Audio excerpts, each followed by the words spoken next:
Okay, welcome to Presenters. This month we have a very special treat, someone who normally would be very difficult to get hold of at this time of day, um, but is luckily in Japan at the moment. Jeff Peterson. He's assistant professor at Brigham Young University, and he in the area of Asian and Near Eastern languages, and specializes in Japanese language pedagogy and focusing on extensive reading and also online language learning. And he's published widely in many journals, which I'm sure people here have probably come across his writings before. And also, yes, the Learn Japanese Online series, which some people may have heard of. He's co-author of that textbook series as well. And we're very delighted to have him join us today. And yes, Jeff, welcome. Thank you. Thank you for inviting me. It's exciting to be here. The opportunity to talk today is I'm very grateful for that. And like you said, I'm not always able to get on during this time period because I'm in a different time zone, but this is great. Thank you.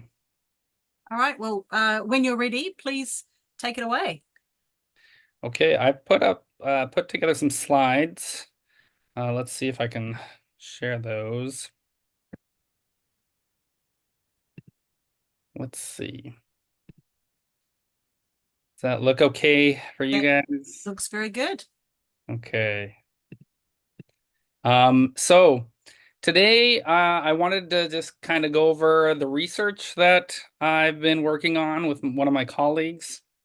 Um, uh, so this is something that I've been working on for a few years now, but my colleague Dr. Paul Warnick and I have been working together at Brigham Young University, looking at the effects of extensive reading on Japanese language learners. So that the presentation today is titled "Language Proficiency Development Through Three Modes of Extensive Reading." Um, Now I have this slide here discussing the ER approach, but since this is presenters, I'm not really going to go through all this. But I will later in the presentation go over a little more on the reading material is easy and how I present to my students what that actually means for them. And so I'm going to skip over the rest of that slide. For our research, there's three different modes of extensive reading that we've been having students engage in. Extensive reading, extensive listening, or EL, and audio assisted extensive reading, or AER, which is often also referred to as reading while listening. And so for extensive listening, instead of reading, learners are just listening without the books. And then audio assisted extensive reading is where they're doing both. They're listening and following along with the material. So many researchers have investigated the possible effects of extensive reading activities on the development of general language proficiency, and these have often suggested positive relationships between ER activities and overall language proficiency development. However, these studies frequently rely on unmonitored, self-reported measurement of out-of-class reading engagement. They might not enforce ER principles, and there is a gap in studies on languages other than English. Sorry, I'm not pulling this up here. The results of some studies are further complicated by a lack of control group or small sample sizes. Some have also used assumed or imprecise measurements. The combination of multiple modes of extensive reading and combining ER with other activities, such as shadowing or video viewing. Furthermore, studies that investigate the possible effects of different modes are also few. So for our research question aims to overcome these limitations and seeks to fill the gaps left by previous studies while addressing the following main research question.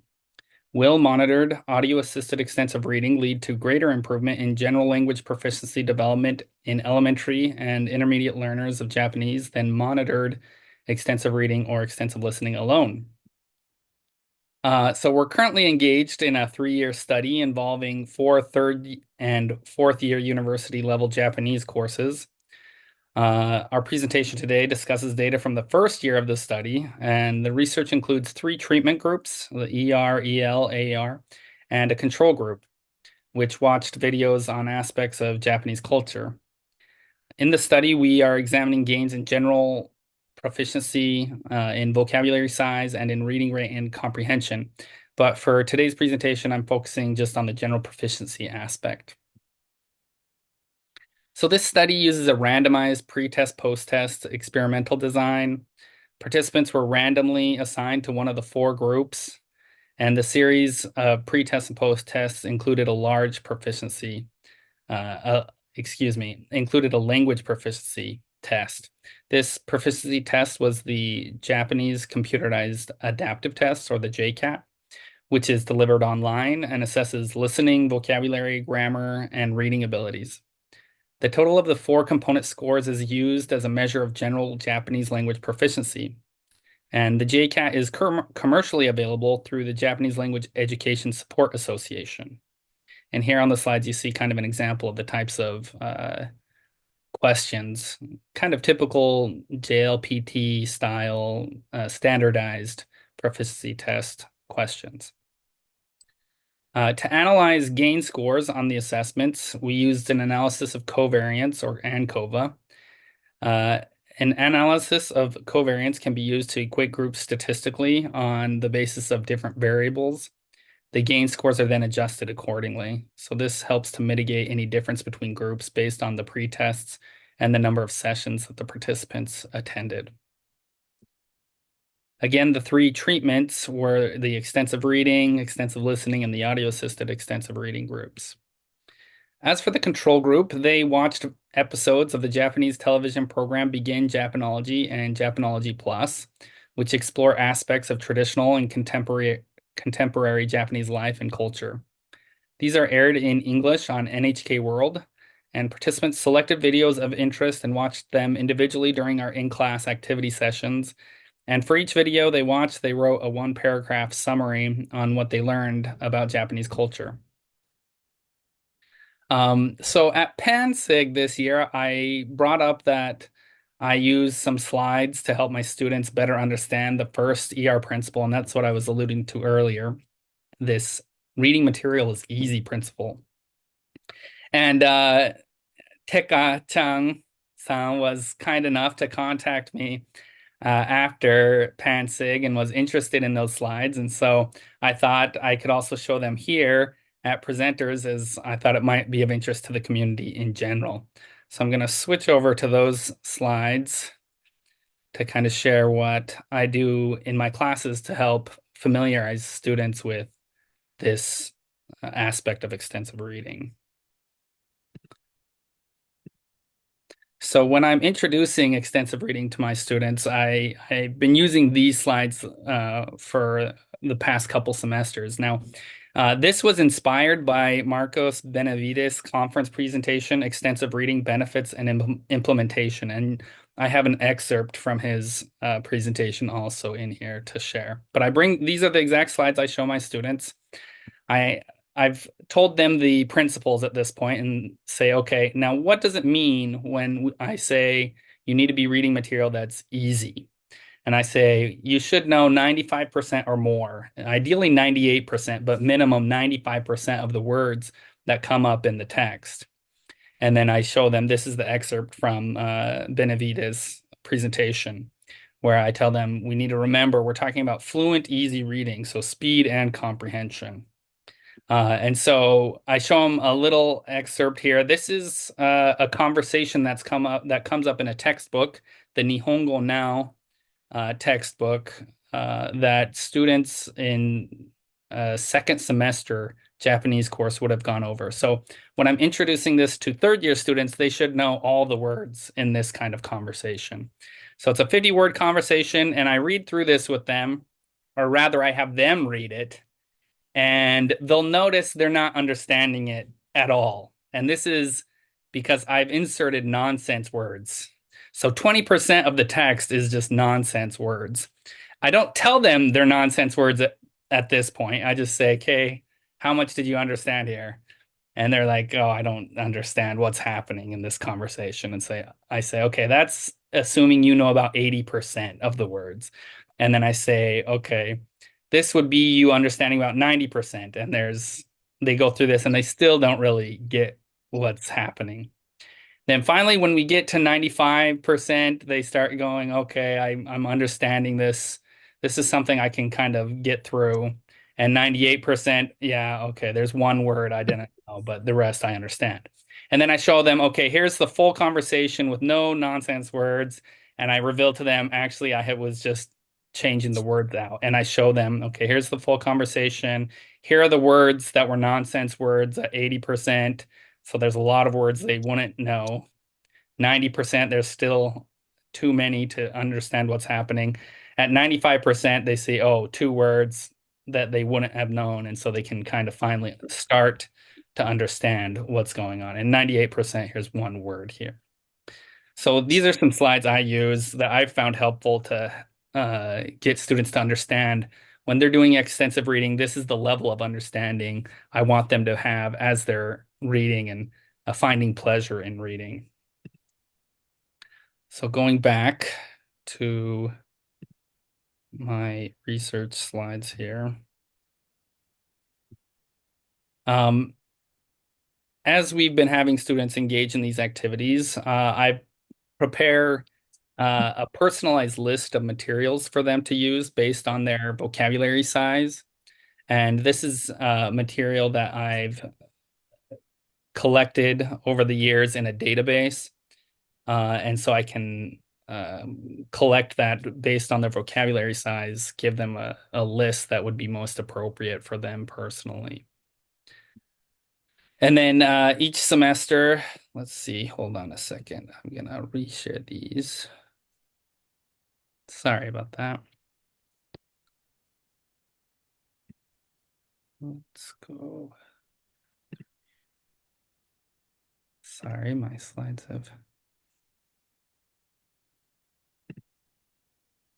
got mixed up here.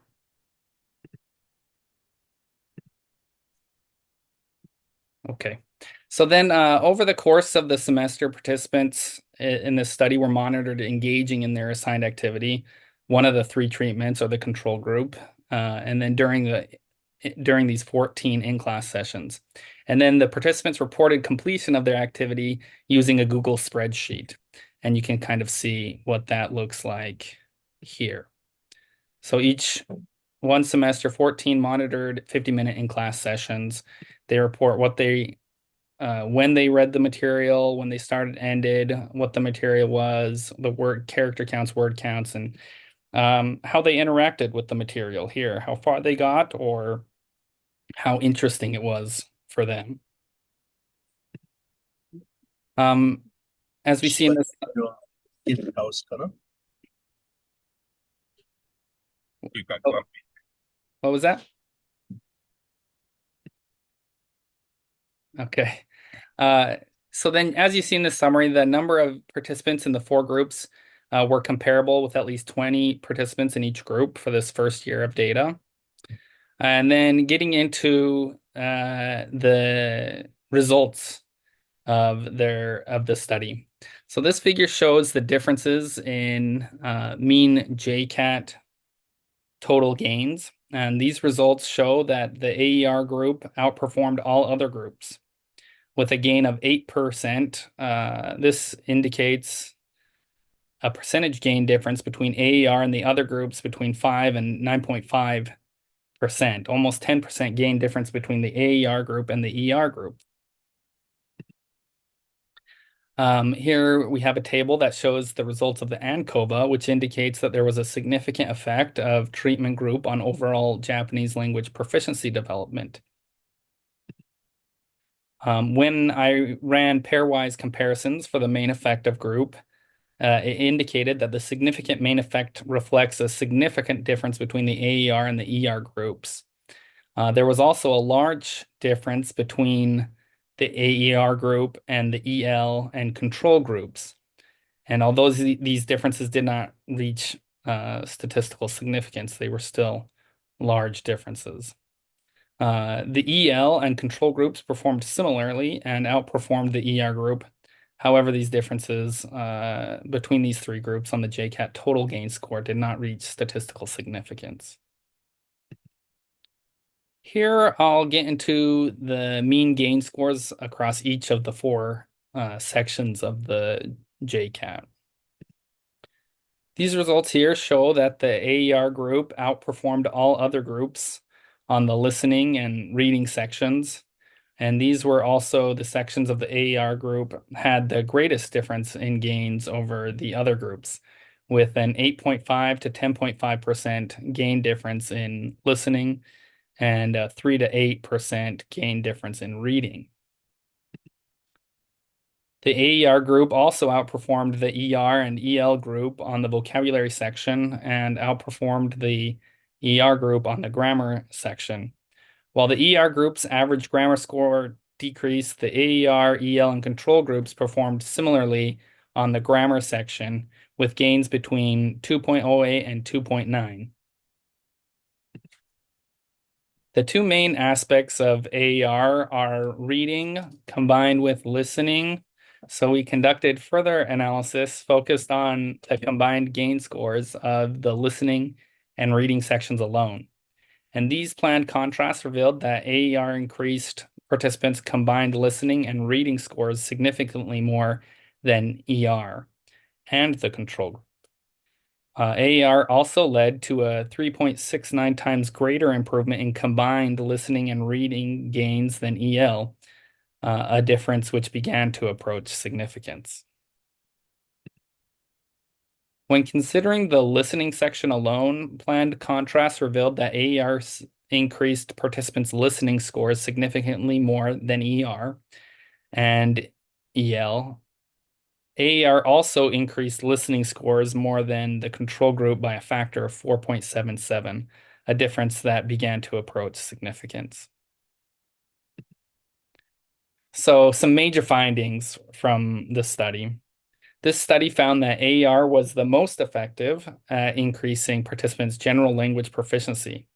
It was also found that the ER group had the lowest overall performance gain scores on the JCAT.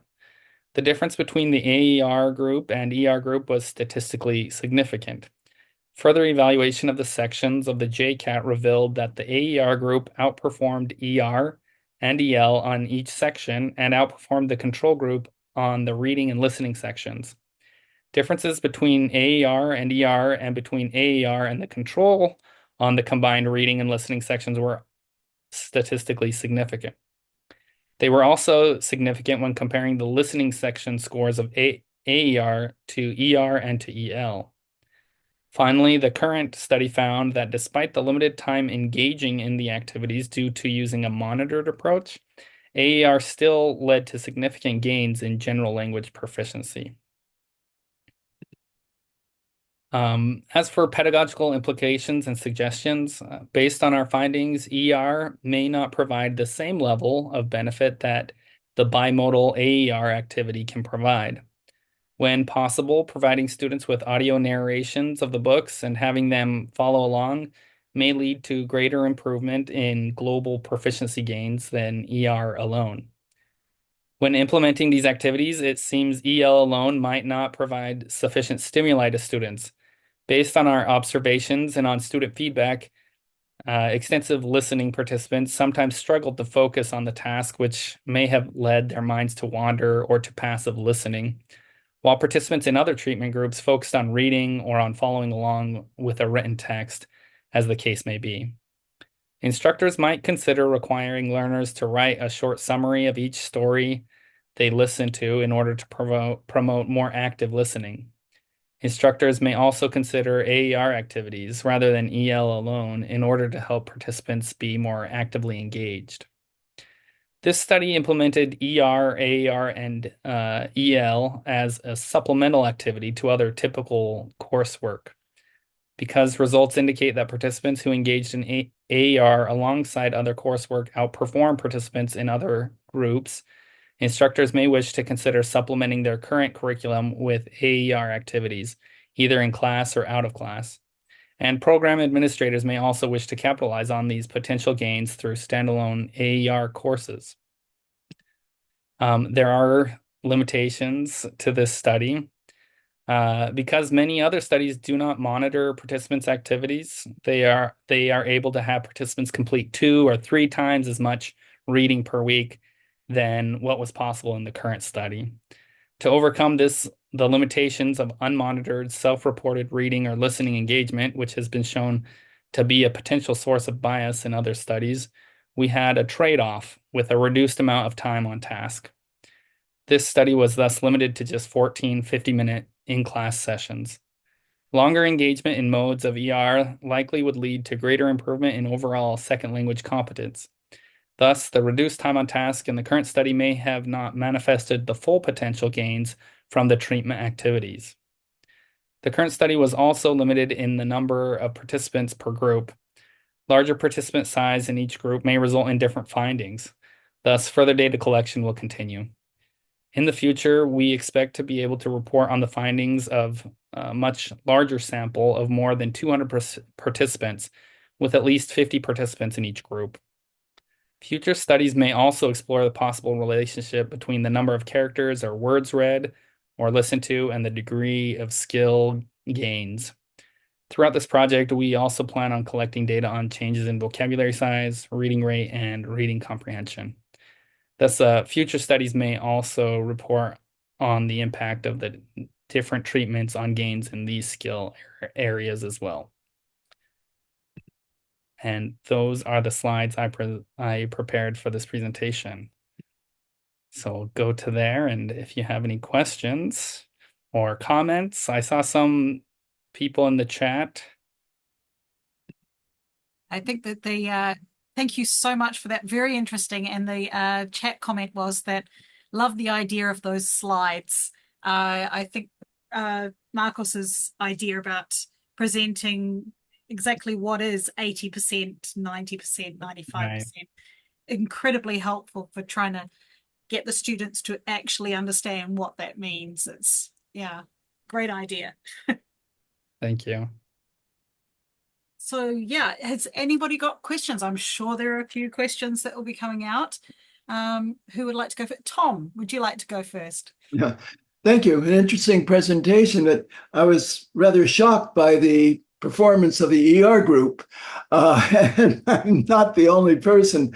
And I'm wondering if perhaps it wasn't as bad as it looked because the test that you used might have been biased in that sense for some reason. I know for the TOEIC test, well, I'm retired now, but until I retired, every year we would give the TOEIC test, and we'd also correlate that with the amount of words read. And we found that the highest correlation with the TOEIC test was not how much, was not their vocabulary or their grammar, it was their listening. And this may sound surprising, but my assumption was that, or my, what do you call it? Reasoning was that the reading was actually very academic, not the type of reading that they're doing in extensive reading. Whereas the listening improved because their overall ability to catch long phrases and so forth, to be able to understand what is going to come next in the sentence and so forth, improved, which helped their listening ability. Not the fact that they actually were listening to more information, because they weren't. So I wonder if a different test might yield different results. Of course, if you repeat this experiment, maybe that will also help. Yeah, that's great. Thank you for sharing that. It's very possible. I'm not sure if the test is kind of affecting the results in that way. But as I was saying, we still, this is just the first year of data collection, and it's very possible that the results, especially in the extensive reading group, may rise as we compile all 3 years of Mhm. data. It might be that this first year, the ER group, I mean, they were all randomly assigned, so I'm not sure why it ended up that way. Mhm. But it's possible the ER group, after 3 years of data collection, everything might balance out a little more. We might still see the AER group outperform, but we might not see as much of a decrease or a non-increase in the ER group. But I think the bimodal effect of the AER is something to look at, and that seems to appear to be affecting students' performance on these tests as you said, they're able to kind of understand what's possibly going to come next. Having more practice of reading and listening at the same time also, I think, helps them strengthen their reading in general, and then they have the listening as well. But because when students are reading on their own, their reading might actually be slower than if they're doing both at the same time, where they don't have to spend as much energy trying to read as much, and they can just follow along. And so they're building both skills at the same time. But I think Paul had a question, and then maybe something from the chat was there's Well, other. actually, maybe you can answer Tekka's question first in the chat, and then I'll Okay. make my comment and ask a question. Okay, so Tekka was asking, how do you have students do the AR in class? Did everyone use earphones and use an online ER system like X reading? Yeah, so everyone did have earphones, so it was all individual and silent in class. And so the students in the AER group, everyone that had some type of listening component had their own earphones. So I told them we don't need clashing audio in class. So everyone had their own headphones, earphones, etc. And so they were able to do their activity in that way. It wasn't through X reading or an online platform. They had access to the audio files for all the books that I had prepared. And so in their personalized list that I prepared for them, there were links to audio files that they could readily access there. And if they didn't finish a book on a certain day, then I asked them to just kind of mark where they got to, and then they could come back the next time and continue from where they left off if they wanted to. Jeff, I was going to say, first of all, this was exactly the topic of my dissertation that did not get completed because I built X Reading to do the research, and then X Reading became what it is now. So it's Right. yeah, I've always been curious if I continued with the research part of it, what the results would have been. Interestingly, it's kind of the opposite of what I expected. I got involved with it because I thought, despite the fact it seemed reading and listening at the same time would increase comprehension, I thought it might detract from the language learning component or aspect of extensive reading, which you kind of found the opposite. So I was very interested. Yeah, my concern was while reading, students, first of all, this is many years ago, over 10 years ago, when I was doing some preliminary research using CDs and students with the earphones, is that the students could read faster than they could listen. And therefore, the audio was actually slowing down their reading, which would possibly increase their comprehension if they're given a test because they were forced to read more slowly. But I did not know if that was increasing their learning. And also, I was concerned that when we read, we often kind of go back and check something. I haven't done any of the research with eye tracking, but I think eye tracking shows that students don't just read in a linear, but when they have the audio, they're kind of forced to, and that would detract from their ability to fully understand what they were reading. So I was actually very interested and surprised by the results you got, and I'm also curious if maybe the relatively small number of students could have something to do with it, but I really don't know. But it was Yeah. very, very interesting presentation. Thank you. So hopefully we'll be able to analyze the data over the 3 years with a much larger set of participants and see how the results come out that way. But Could you, sorry, could you test to see if you're doing, spending obviously this is a major project for you guys. Could you check the students' general reading speed and also the audio speed. Even next reading, I don't have the audio speed of the audio. It's something I've been meaning to work on because every publisher is different. Books in the same series at the same level are generally going to be the same speed. Right. So the reading rate on the audio files are going to be different depending on the person who is reading. Even those in the same level for these Japanese language learner, these books that are for Japanese language learners in the same level, they'll have, I mean, not every single person is going to be reading at the same rate. Yeah, but you could probably figure out Yeah. the speed, right? So with X reading, it's more difficult because a lot of the publishers have like music introduction for every chapter, and if the chapter is short, that really so we have to take that into consideration, which is one reason I haven't done a speaking speed of the audio. But if your audio you're using doesn't have that kind of interference, you could probably pretty quickly get the audio speed. Again, you know the number of words in the book, you know the number of minutes of the audio, you could probably Right. get the speed pretty quick. Right. And That's something that we could probably calculate. I don't think I have that in my database right now. just be interesting to see if the listening is faster than your students, and you could do it for each individual student is faster than that student would normally be reading. Maybe it is faster, maybe it's slower, maybe it's similar. Just it might have some impact. Right. I think as for like reading faster than the audio, that's possible.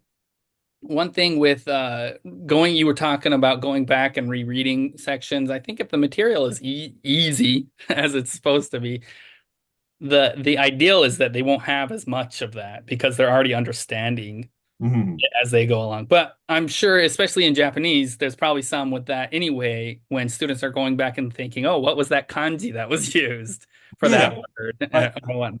I So, think even native speakers like, oh, who's that character? Let me go back and just see. right. Oh, I yeah, think yeah, that's yeah. not only because of language learners, it's just something we naturally do while reading a story. Right. Thank you. Sure.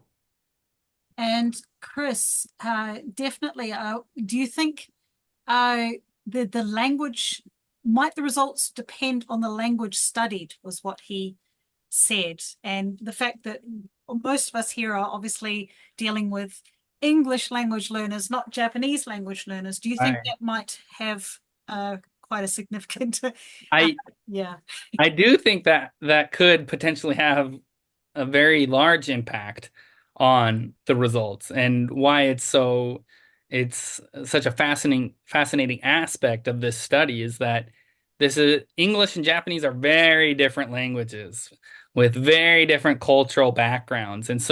And even students who are learning Japanese at the university in the US or other universities are going to be at a very different level than students who are going to be learning English at a university in Japan, where they've already studied English a lot in junior high school and high school, and then they get into the university and they're studying at a different level than fresh new beginners in 101 at a university in the US where they have most have zero Japanese knowledge. They've never studied it, not in junior high school, not in high school. And so there's differences in languages, in the cultures, and then also the beginning point of students in a first semester Japanese course versus a first semester English class in Japan. So. Absolutely. And Chris, you've made a couple of other comments in the chat there. Would you like to make a comment? Turning your mic on. Yeah. I'm watching another of the presentations of presenters. I began to think, yeah, we know that listening while reading paces the reader. But wouldn't it be wonderful if the reader could actually adapt the speed to the speed they want it to be at that matches their reading? But I'd also like it to tell them the speed in words per minute instead of a percentage, because what the things I've seen is you get sort of 1 or 1.25, things like that. Right. Yeah. And so that's the same in this study. Students, when they access the audio file, I told them as long as they're still understanding, 95, 98%, then they can adjust it to 1.25% on the audio. But that's the only, they can only do 1.25, 1.5, that kind of a thing. Mhm. Right. Rob had some questions that Yeah. he's facing the ceiling now. Yeah, I see your question in the chat, Rob. Thank you. How do you I actually have quite a lot more, but I Okay. can't get to them because I'm in a cafe right now. Okay. How did you determine they were doing extensive reading, extensive listening? Did you confirm they were reading at the say 98%? Yeah, so when we started the study, I had them complete a vocabulary size test. And so the determination for them reading at the 95 to 98% was based on a vocabulary size test.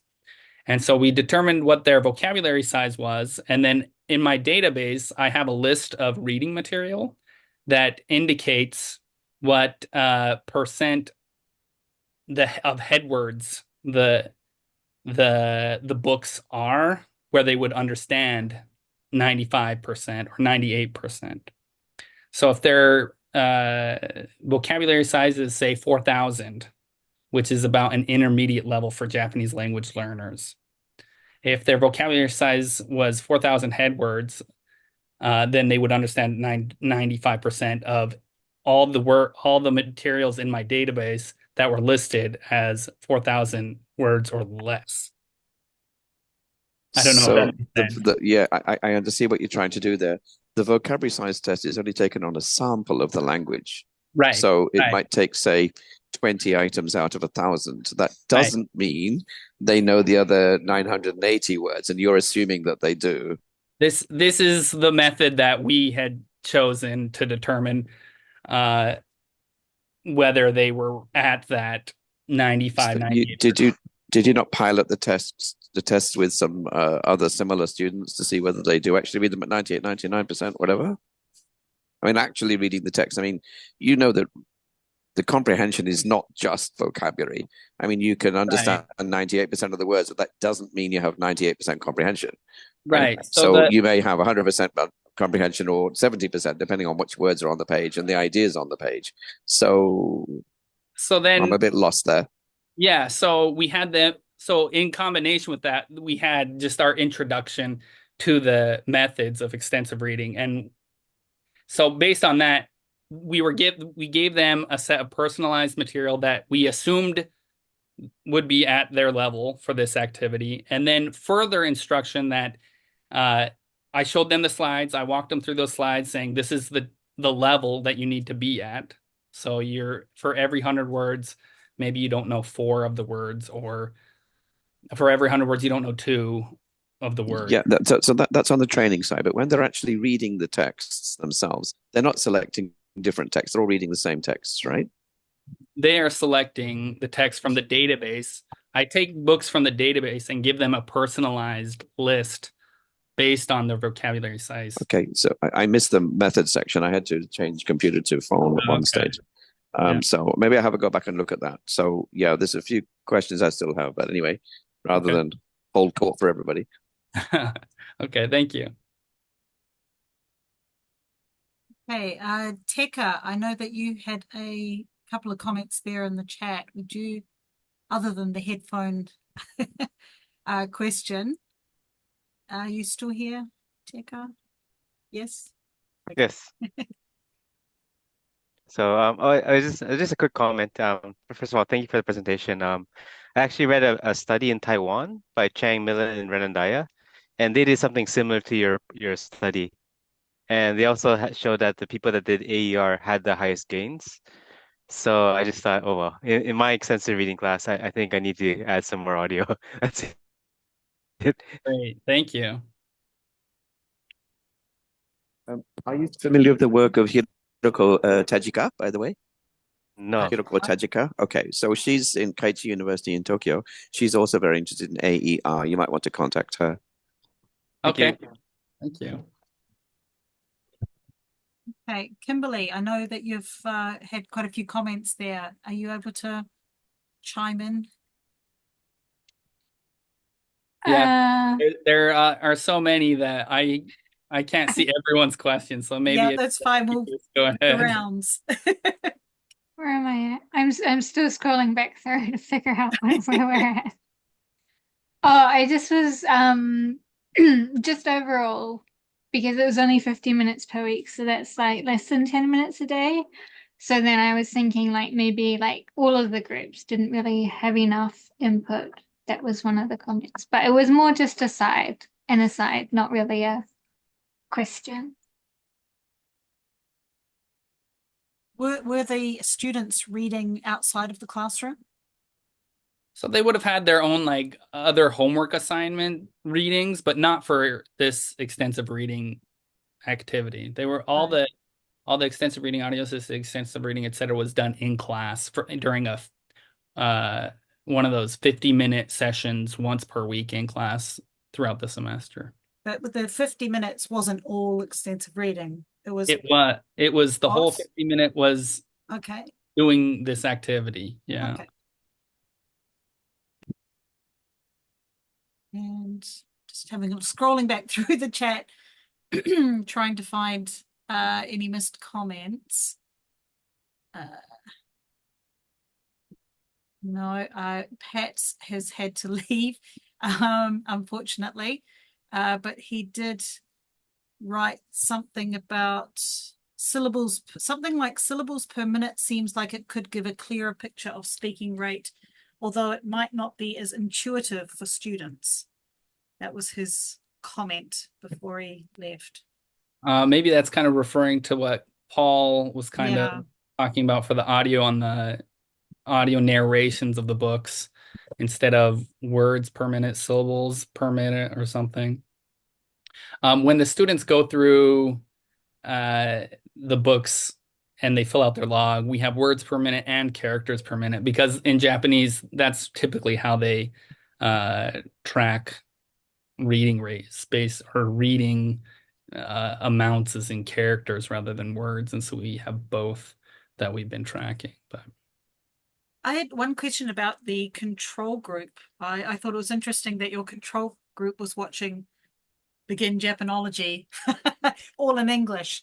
Yeah, it was an odd choice, I thought, or perhaps that was. How did you come about that as being your control group? Control, yeah. So we wanted to put in place a group that was in the class with the other students doing all the other same activities, but wasn't getting some extra Japanese practice, but was still getting something out of the class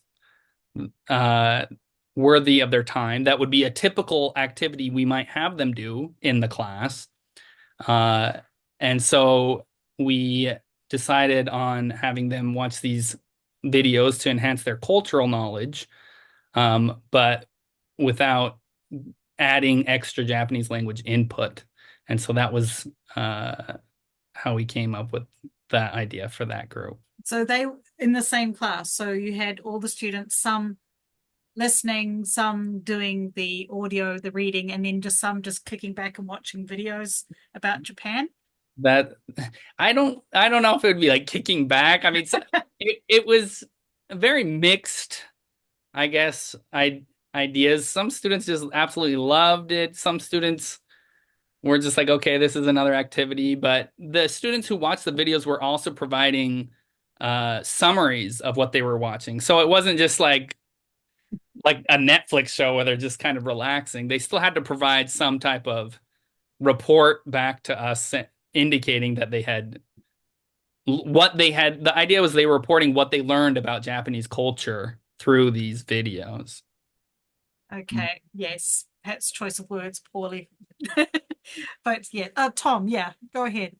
Were the students taking any other Japanese courses concurrently, or was everything being done in your class?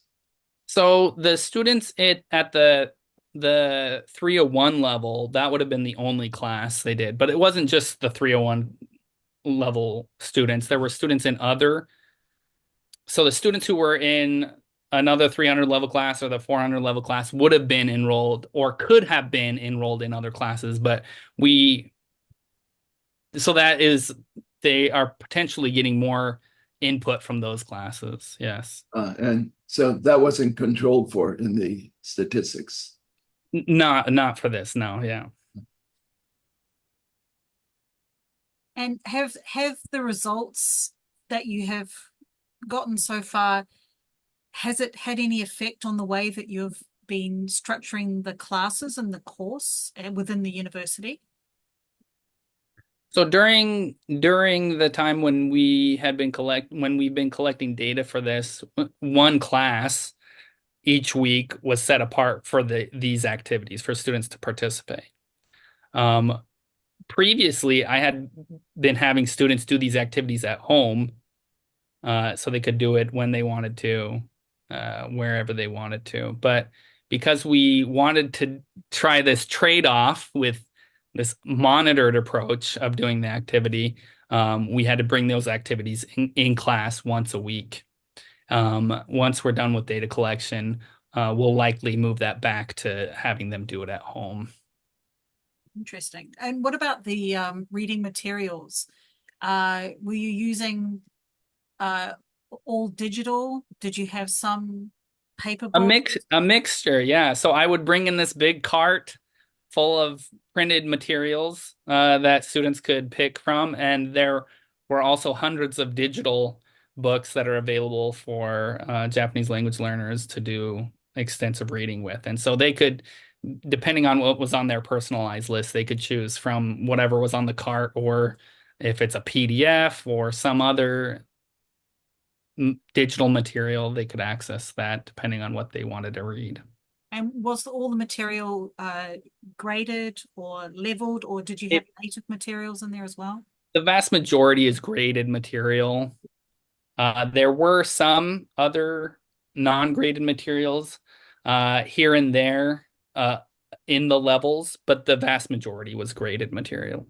And you found that you had enough material? Because this is something that obviously when teaching English, we're very lucky having a wealth of material for language learners, but the materials available for Japanese language learners are slightly... We are, yeah, not slightly, very, not even close to the amount of material that is available for English language learners. But we're lucky among languages other than English, we're lucky to have perhaps the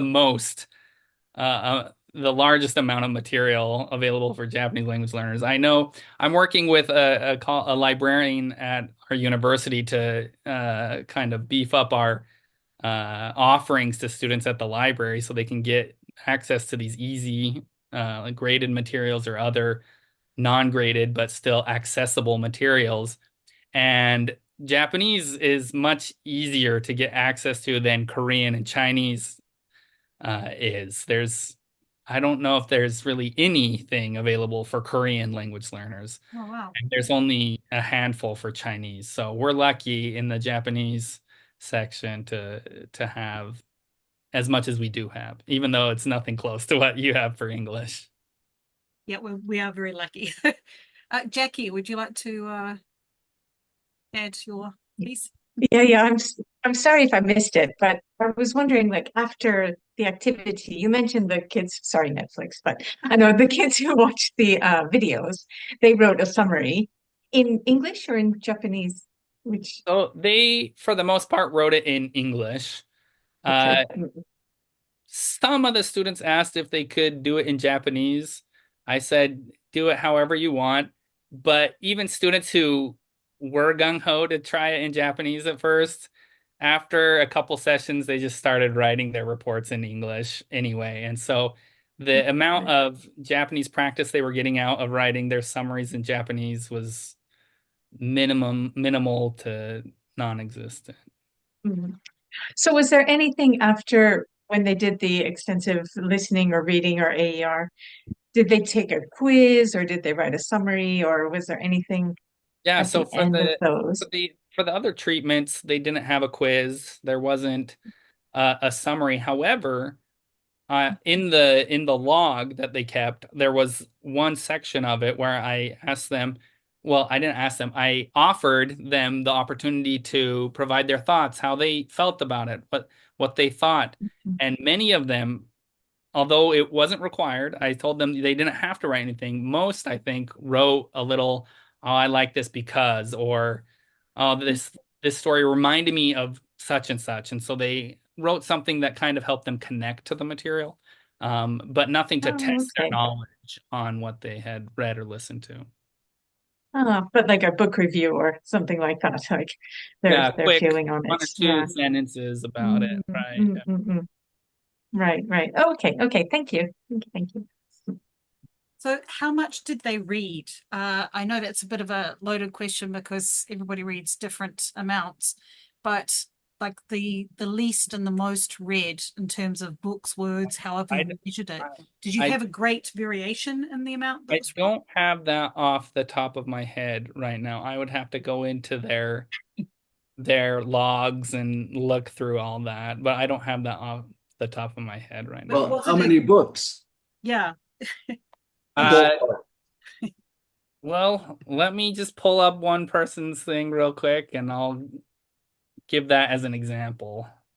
I'm curious to see if there was a big difference between the students who read a lot or read a lot more Right. and the And so students who didn't read as much. that is one thing I want to look at in the future. Right now, we've only been looking at things in general, the general sense, but I would also like to look at if there's a correlation between those students who were reading, who got through more during these sessions than those who didn't. And I would suspect that that would be the case.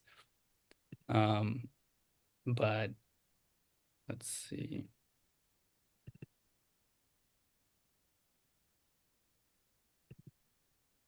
And these were all third year students. Third and fourth year. Third Third and and fourth fourth year. year students, right. Um,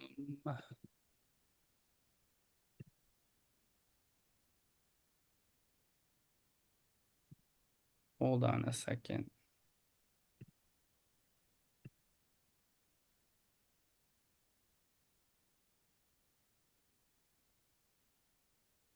Okay, we've got a few comments coming in from Kimberly here.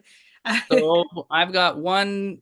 This is the first student I'm pulling up. They they're in an extensive reading group, read 46 books. It was 36,000, over 36,000 words over the semester, over 58,000 characters over the one semester. So that's just one at random that I'm pulling up. So I don't know if that's representative or not, but It gives a ballpark. I mean, yeah. right. So Kimberly, okay, where to begin? Jeff, you should code their comments and publish on the aspects too, is one comment. Oh, right, right.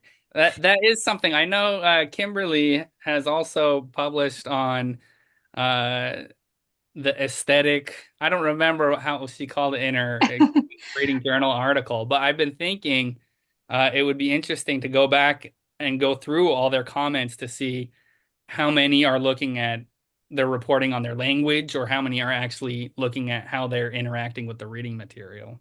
You should really do that because I feel that's a really important part of extensive reading. And the findings that I have is only from my context in New Zealand. So it would be nice to have it from like a structured context as well. Well, And we could see that's that something like, we should collaborate on that kind of oh an yes, please. extension as an extension from your article. Then we look at all the data we've collected over these 3 years of all my students, and we could see if there's any differences. Yeah, that would be really fun. Yeah. I'm looking forward to it. Now, the other comment you had here, Kimberly, was, is it too late to add an attitude/motivation questionnaire to your work to see if there's a difference in affect caused by the different treatments? So Because I was wondering, like, maybe the extensive reading, maybe it doesn't have huge language gains, but it may have more motivation gains, which then feeds through to other things. Or maybe, there might be some other kind of like differentiation, which might be interesting to probe. yeah, so we wouldn't be able to add anything now, but we did have a couple of questions at the end of each semester where we asked all the students what was the kind of the best thing about this activity, and then they would write a paragraph.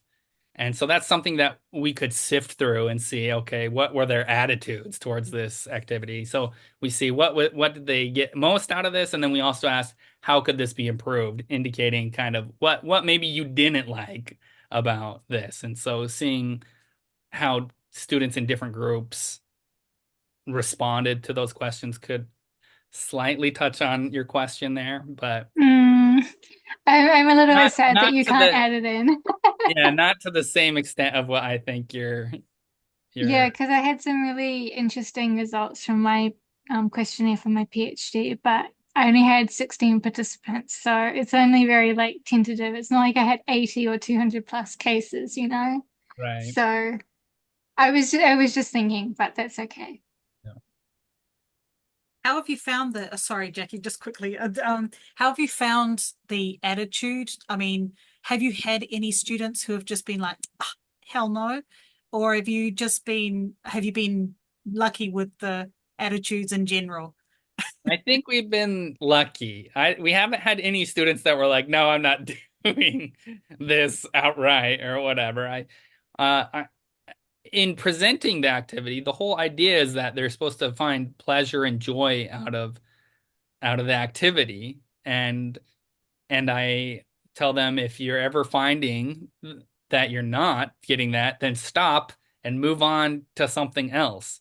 And that's kind of a core concept of extensive reading, is they should be reading for pleasure. And so I think because they understand that that's one of the main goals, we didn't get anyone that was like, no, I don't want to do this.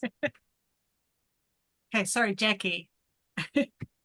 Oh, I was just curious. You said you had third and fourth year students.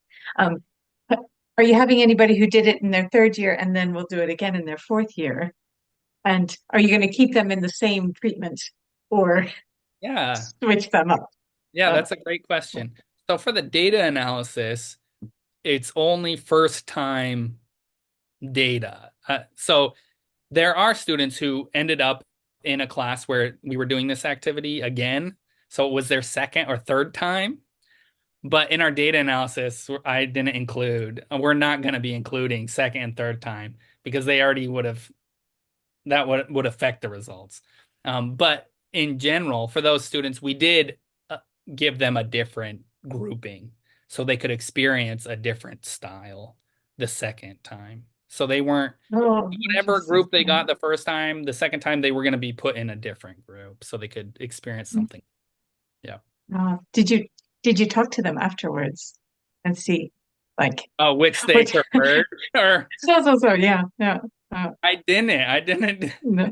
ask those specific students.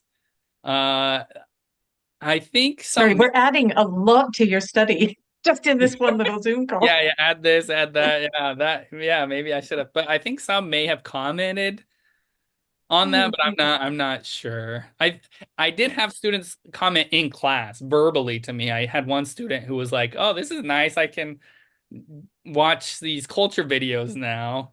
They don't have to read or listen or whatever." And so, like you said, I guess maybe that's that kickback attitude by the student, is maybe they felt that was easier or something. So That's great. Thank you very much. Thank you. Now, Paul, I think you were wanting to say something. Is that right? Just real quick. So, but your students are all elected to take these classes, right? It's not like we have in Japan with every student being required to take, freshman English. Yes, the blessing of teaching Japanese. All my students want to take my class. They're not required to take it, right? Yeah, so that's nice. If they're in the class, they want to be in the class. Yeah, good. Okay. I'm jealous, just for the record. super jealous. Yeah, put me in that category. Now, has anyone else got any questions or comments? And have we missed anything in the chat? Quickly looking through. There's so much in the chat that I'm sure that we've missed something. If you feel like your comment or question hasn't been asked or answered yet, please speak now, forever hold your peace. Yep, Tom? Well, I had a semi-irrelevant comment there you might have seen about the upcoming conference in Bangkok between Cooley, I said Kulu there, and Tara. If anybody is thinking of going, we have 3 invitations with no names on them, which would waive the fee. So if you know anybody who's interested in ER, I mean, you still have to pay for the airfare and the hotel, so it's not like you're saving a lot of money. But yeah, it's actually about Nima yen for the ticket, so it's a good saving. Mhm. Yeah, could those be used for, I mean, are they slotted for specific people or because I know a couple people in Thailand who wanted to attend, but it was too expensive for them. So if they're gonna go totally to waste, let me know. Yeah, well, I think it was for the ERF to invite people, and not from Japan, of course, because the ERF is not based in Japan. Yeah. But I don't think they were thinking of locals either. Okay, because it's expensive for locals to attend. Anyway, if it turns out the Yeah. tickets are going to be totally wasted and they can be used by, Okay, Paul, after August 3rd, when I can also make an announcement, if we don't have any takers, I'll get back to you. yeah, that Yeah, would be so great. you are able to nominate anybody the ERF chooses. Yes. Hey, that's great. Perhaps we could talk about that one after we finish. Sorry, Jeff, to add a little Not bit at of all. extra in there. This is great. Thank you. Chris has commented, voluntary extensive reading can still exist when students are not in the class through choice. Right. Absolutely. Yes, this is true. And I'm sure perhaps, Chris, you can tell us more about that next month. Chris will be our speaker for presenters next month. So, yeah. Now, have we missed anybody or anything? Rizky, I'm not sure if you'd like to ask anything or make a comment. No? Thank you guys for Yeah. Just a question, Jeff. Jeff, can I contact you on Zoom sometime to go over some of this? Of course. Yeah, great. Thanks. Yeah, thank you. Yeah, Jeff, really, really interesting. I said personally found it so interesting because that was a topic I was interested in a long time ago. I hope I'll see you present on it as you've got more data, maybe at the next World Congress. That would be great. Yeah. Thank you. Rizky did unmute his phone, but then somebody Yeah. else started talking. I'm sorry because I think I got a problem with my computer, so I might write my question on text. Okay. Oh, here we Right go. now I'm sending it. Could you read it for me? I'm sorry because I think I kind of have problem with my speaker. Thanks, Jeff. Okay, so the question is there any way anything you could suggest for us as the best way to measure reading fluency, which is comprehension and reading speed is measurable, so we can make sure that ER is working? And is there any online site we could use to measure reading comprehension in Japanese, especially for beginners? I'd love to hear that. That's the comment. Yeah, thanks for the question. As of now, I don't have a specific method of measuring reading fluency with the combination of comprehension and reading speed. When I've been looking through, I've been looking at reading speed as its own thing, and then seeing how reading comprehension also aligns. So are they gaining in comprehension, or are they just staying the same or reducing? What I found is students typically, as their reading speeds go up, their comprehension is also going up. But I don't have a specific way to combine those into one reading fluency score myself. I've just put a link to the ERF bibliography, which does have some, there are about almost 1,000 listings now with the abstracts and so forth. And they aren't just for English, although most are. But anyway, you might be able to find something there where somebody has referred to a test. Right. Thanks, Tom. And then as for online site we could use to measure reading comprehension in Japanese, I don't have one that comes off the top of my head. I know there, and Kimberly maybe can also help remind me, there is a website uh, that has been put up for extensive reading for Japanese, and they're developing their own kind of graded materials. They're trying to upload also audio as well as having quizzes. So it'd be kind of, I think, similar to X reading, but for Japanese. Very small though. It's a set of, I don't know, maybe 20 stories total with quizzes. And Is that, this the Sakura graded yeah, readers? yeah, the Sakura graded They've reading. doubled it now. They've doubled their amount. It's great. There's so Yeah. many more books. So they're always growing. I haven't seen any audio accessibility or much of. I think they have a quizzes on just a select few of them right now. But other I than that, can't remember how many have quizzes. Yeah. I'm not aware of any online site. Which publisher is this? The Japanese graded reader research group. No, Okay. research It's graded reader JR project research group. something. If you Google Sakura graded readers, it'll be on the first page of links. Sorry. Sakura Grade. Okay, I'll check. Were they at the World Congress? Do you know? The last one in Indonesia? Probably not. Here we are. It's the first link. Sakura Rabo. I'll put it in the chat. Okay, thanks. Yeah, because there's a group of women from, I think, Okayama. Rob and I talked to them. I don't remember what the name of their organization was, but they were at the World Congress. So maybe this is a different group. Are they doing Japanese graded readers?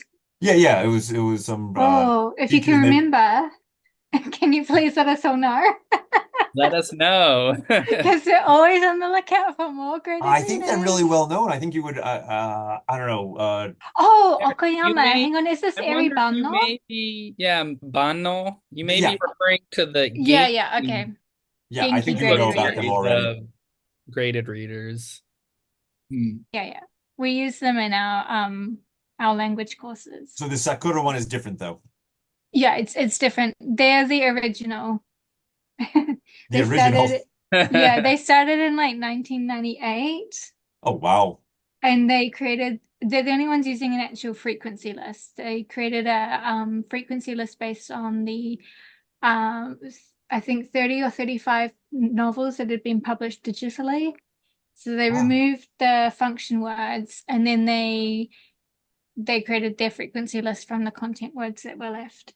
Wow, I can't believe I've never heard of these guys. Well, maybe I have and just I wasn't Well, then you should have listened to some of my presentations, Paul. Yeah, or I may have heard them and just wasn't ready to act on anything. Yeah, that could also be. I've been a bit busy, but yeah, it looks like it. I can vouch. I know Kimberly has brought them up in previous presentations. Yeah, so it's likely they've been on my radar. I just haven't had the bandwidth to deal with something new. But I know Rob would like to. I'm constantly getting requests for Japanese, mainly from English teachers in Japan who want to learn Japanese.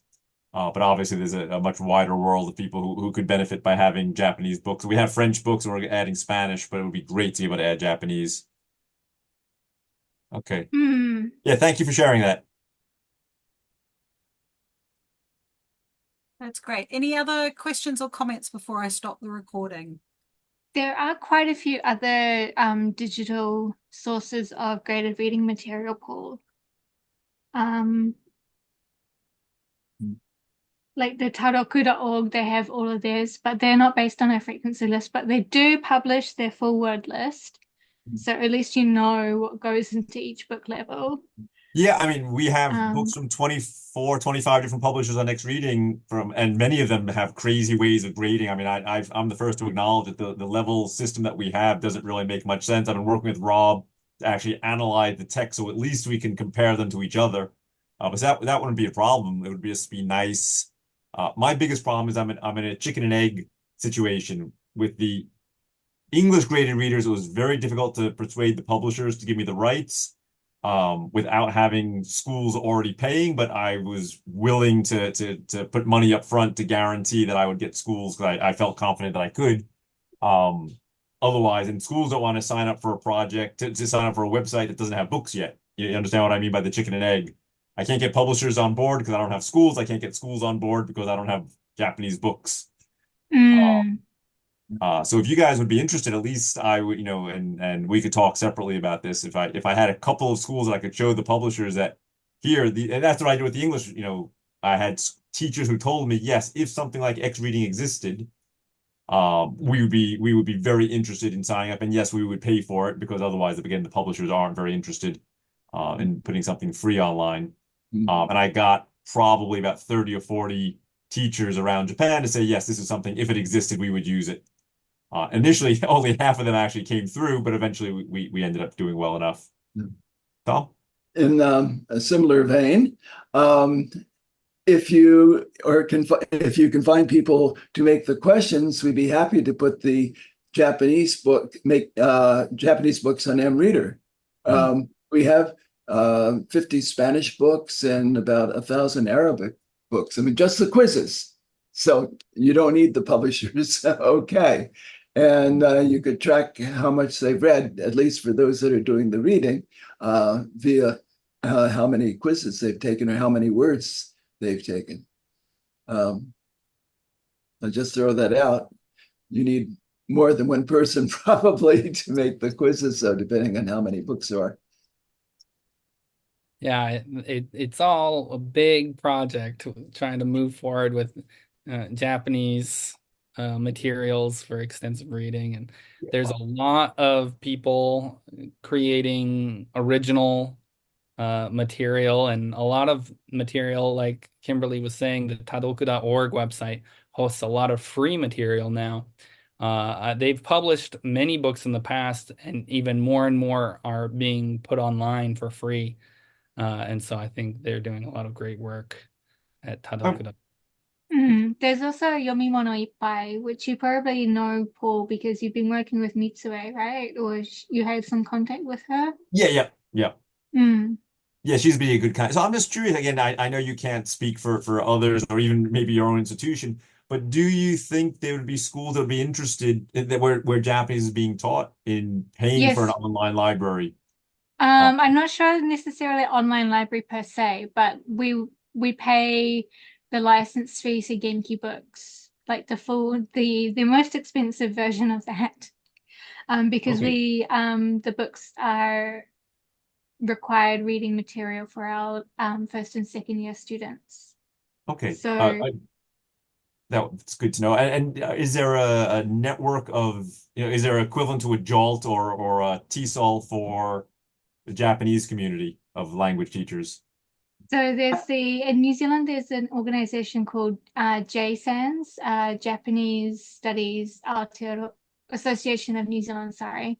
I assume there's probably one for Australia. And then in America, there is the North American Library Coordinating Council or something along those lines. There's also HACTFL, That's which for... Oh, excuse me, Tom, go ahead. Somebody go on. Jeff, you go. So the library council you're talking about is more about library materials in general, less about language teaching. But I think that they would be good they could at least like distribute the information to like the universities and say like here is something you can sign up for or something. Right.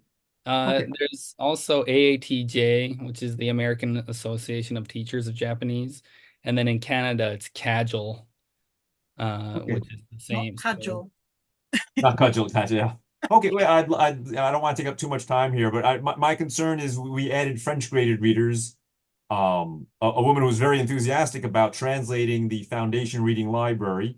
I paid her to do the work. Cengage gave us permission, but said, we don't want to do anything other than give permission. I paid her. She translated the first 6 levels. I think I paid $5,000. And at this point, we've gotten one school. I think it was 3 years ago. We've gotten one school with like 5 classes to sign up for it. So it's not been the best use of my resources. So I'd be hesitant luckily I'm Oh, talking to what's his name from Kyoto Gaidai, Roman. Roman, to do you possibly have promote German it. graded readers? Excuse me? Do you have German graded No, readers? same thing as the woman here who keeps asking me to add German graded readers, and the same story. And she has less knowledge of resources. But every time I see her, it's the same thing. I said, I'd love to do it, but if I can't get schools signed up, it's going to be difficult to get publishers to agree. And then if I get them translated, it's going to be my expense. And unless I know the schools who are willing to use them, it's going to be a big loss for me.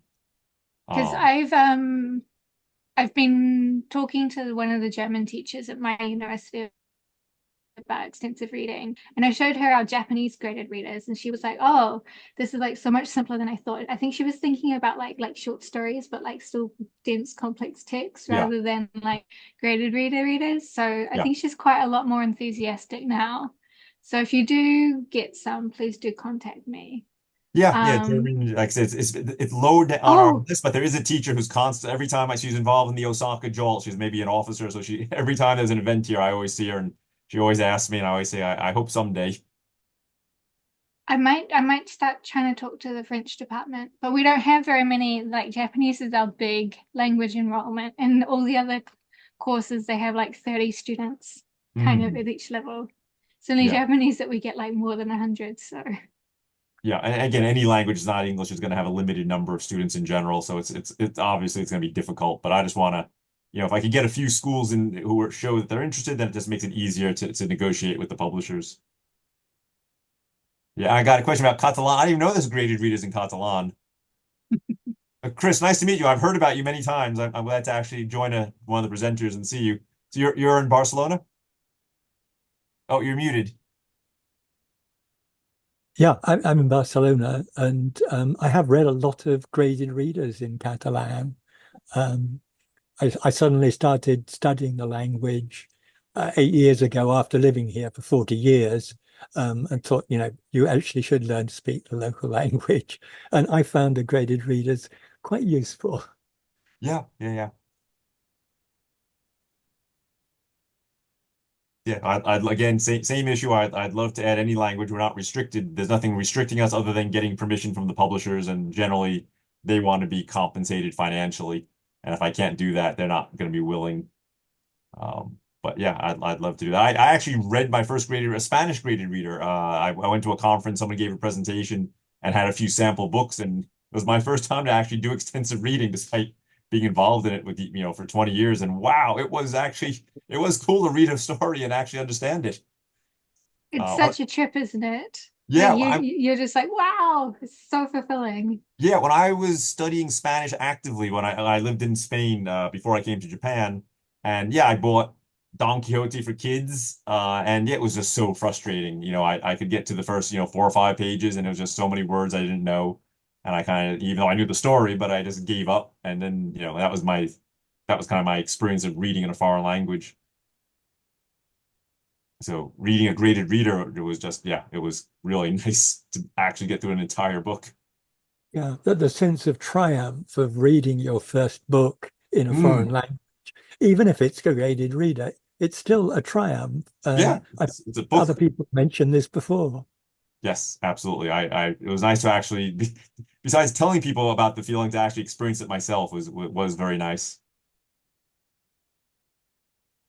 I'm Okay. inspired. I should start. I've only been here 20 years. I should probably start learning Japanese.